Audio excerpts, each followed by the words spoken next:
My name is Ariel Lee. I spent 5 years in the Marine Corps as an intelligence specialist. I'm currently a sophomore at Houston Baptist University. My major is cyber engineering. I chose this major because eventually I want to go back into the DoD and help protect this country from people that would have wrong done to it.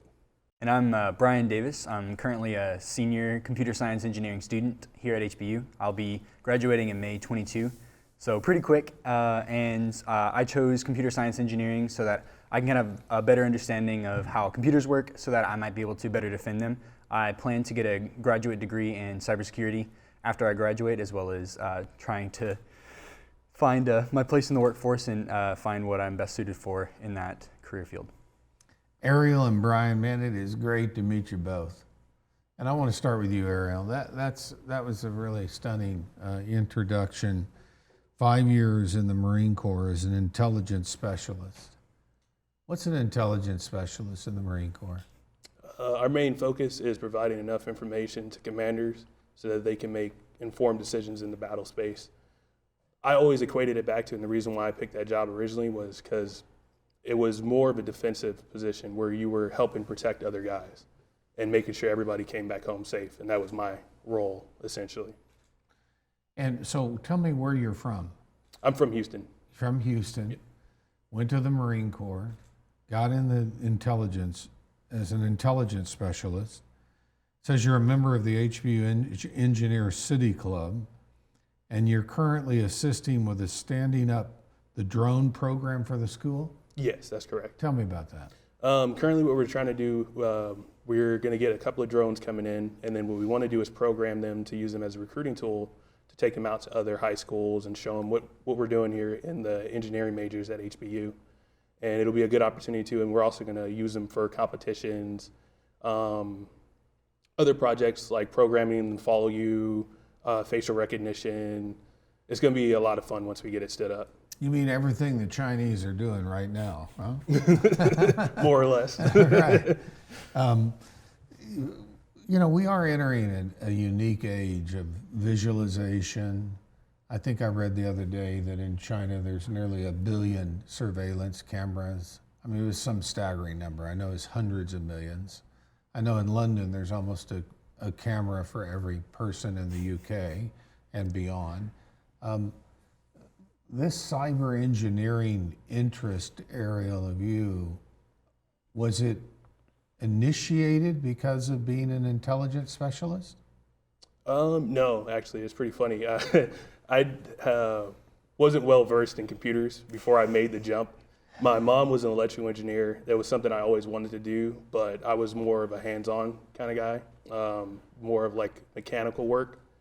But I decided, you know what, I want to try something different. And since it's such a growing industry for cybersecurity, I thought this would be a good way for me to continue to serve once I got out. And what high school did you go to?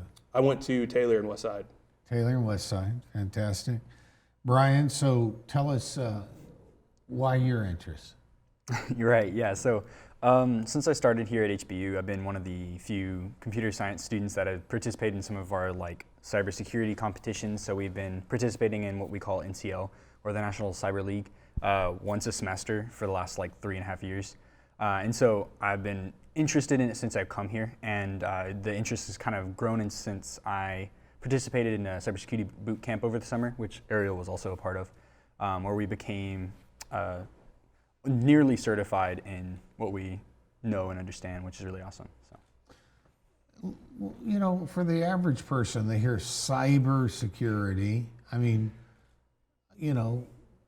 candidly, if I didn't read, I wouldn't know much about it. I know probably very little compared to y'all. What is cybersecurity? So when I can speak from a military perspective, it's a new battle space, essentially. There are a lot of vulnerabilities because we're moving closer to an Internet of Things, and a lot of these systems were built without security in mind initially. So there's a new career path for a lot of people to go down to figure out how can we re-engineer or make our systems that we're making in the future better to protect them from those that would, use vulnerabilities to harm people or harm machines. And I see it as very similar to what I did before as a defensive position. where you're constantly looking outward, trying to predict what the enemy is going to do, and ensuring that you're protecting your systems, the people that use them, and our information that we hold dear in cyberspace.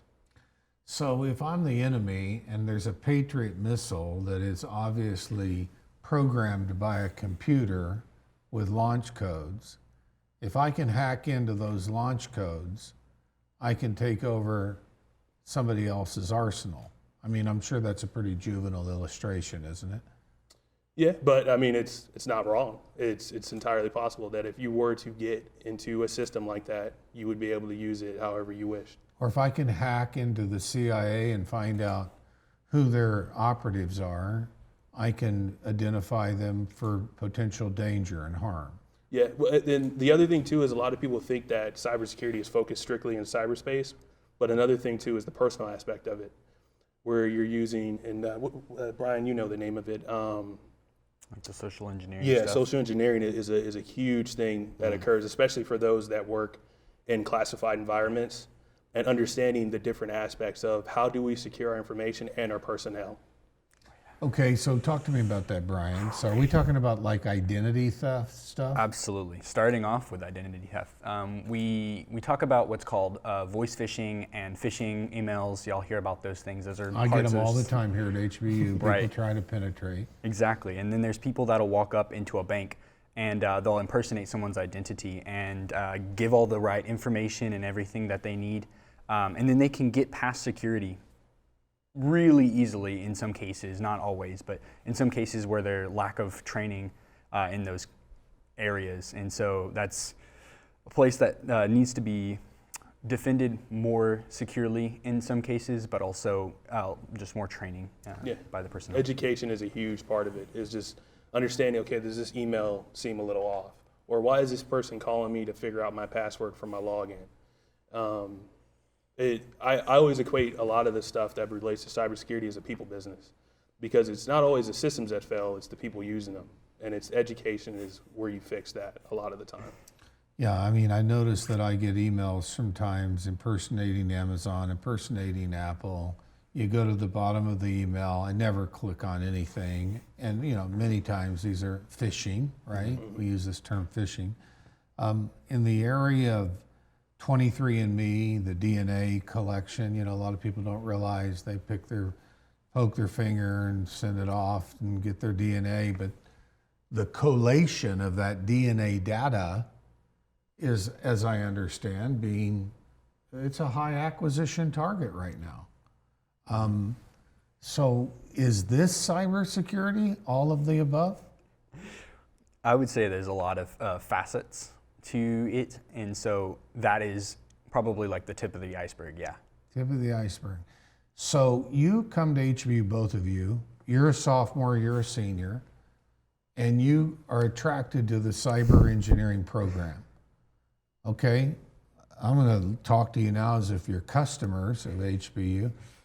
How pleased are you with the program? You got more time, you want to go first? Sure, why not? As of my 3 and almost a half years of experience here, it's been a pleasure being able to experience the project-based learning that we have here. So a lot of schools, they do a lot of theoretical and kind of like heady stuff, for lack of a better word, where it's all up, kind of up there, and you don't really have any hands-on experience with what you're trying to understand. Whereas we're building cyber ranges and like servers that we can eventually, once we get those up and running, we'll be able to like hack each other. It'd be really awesome. We actually had a class, computer network security. That'd be cool. It was a lot of fun. Who can hack each other the fastest? Right, exactly. And we had a competition on that one time. It was a lot of fun. And it wasn't anything like terrible. It was 2 teams were set up to build a firewall, and whoever built it the fastest and then messed up the other person's firewall.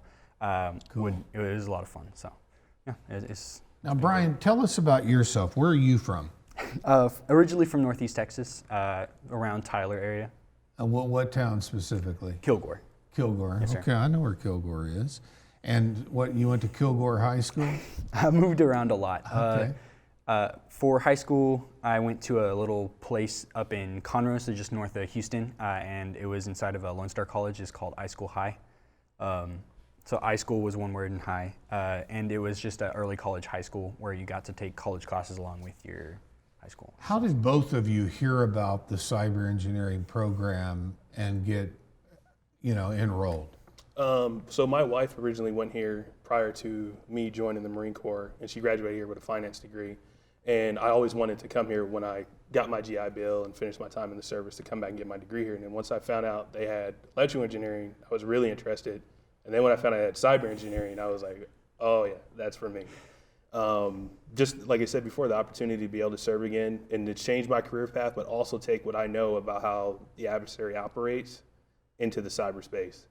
And I think it'll be a game changer if we can push a lot of people that were in the military to come and get cyber engineering degrees. I totally agree, and thank you for your service to our country, my brother. What about you?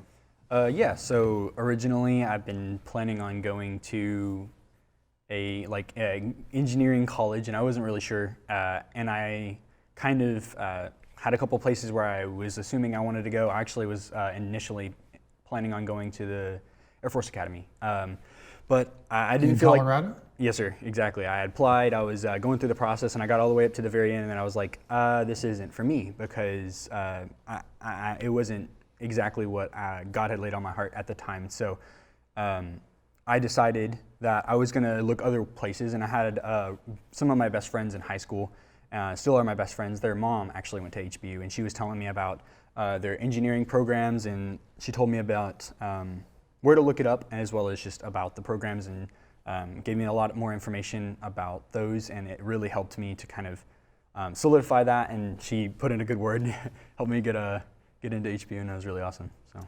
That's super. Now I want each one of you, one by one, to just look in the camera, and someone's thinking about this cyber engineering program. Would you tell them why you think they should come to HBU? HBU is a great place where you can come to get an education in engineering, where the professors will actually genuinely care about you and your education. They will take time out of their day to sit with you and help you pursue the highest education and the best education you can get for your money. We have a project-based learning here, which is greatly beneficial in that you're able to learn and apply the knowledge that you learn, and so that's very awesome in a lot of ways, and it'll help benefit you whenever you get out into the workforce. Ariel? Cyber engineering at HBU is excellent, the entire program from start to finish. You get a lot of attention from the teachers and the professors here, the lab assistants. Everything is set up here for you to succeed. If you're on the fence and you think you can't hack it in cybersecurity, I would challenge you to challenge yourself to come to HBU and try it out, because I had no experience in computers at all, and I've been rocking and rolling since I got here, and I wouldn't change a step. They will help you through the process, and you'll find out that you really love it. And it's a lot of projects, and it's not all theory. And if you like to get your hands dirty, this is the place to be. Ariel and Brian, I am so proud of both of you guys. I mean, it's so encouraging to hear your stories. I know you're going to have a great future. And I just want you to know that you're the reason why we come to work every day. And a lot of people that are making it happen here at HBU, we look at young men like you, we know there's a future, there's a hope. And as you well know, being in intelligence, we have a lot of hostile things going on in the world. We have a tendency in this beautiful Houston, Texas, to not realize there's a migration of troops, Russian troops on the Ukraine border. China's flying near Taiwan. Iran's developing a nuclear weapon. I mean, boy, the world is unstable. And you guys are a part of the solution for this great country. This is why hbu.edu is a place for you. You can learn more about it, hbu.edu/admissions, 281-649-3211. Our graduate school, 1,400 graduate students right now at HBU, hbu.edu/grad, 281-649-3269. And you can be a student at HBU online, as are students in 42 of America's 50 states. Doesn't matter where you live, you got a computer, get online and check us out, hbuonline.com. Talk to one of our online admissions counselors, 855-428-1960. Guys, this has really been great. I really appreciate you being here. I'm excited about you both. Young men like you are our future. That's not idle words. And your wife, an alumnus, well, she's got to be proud of you, huh? Every day. Keep it up. We'll be in touch with you, okay? Absolutely. Thank you. Thank you.